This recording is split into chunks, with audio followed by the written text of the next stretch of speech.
Lumipat si Mara sa lumang gusali sa dulo ng eskinita. Tahimik ang paligid at mura ang renta. Isang babala lang ang sinabi ng landlady habang inaabot ang susi. Iwasan mo ang apartment 3B. Hindi na nagtanong si Mara.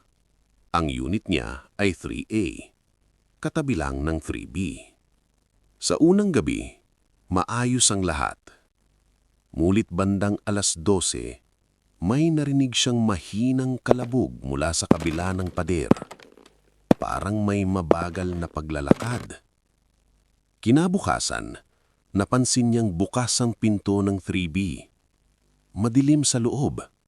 Walang ilaw. Walang tao. Ngunit tila may malamig na hangin na lumalabas mula roon kahit sarado ang lahat ng bintana.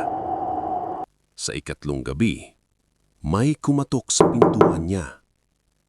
3 beses. Pagbukas niya, walang tao. Ngunit sa sahig, may basang bakas ng paa, papunta sa loob ng 3A. Mabagal siyang napalingon sa likod. Naroon ang pinto ng 3B. Nakasara.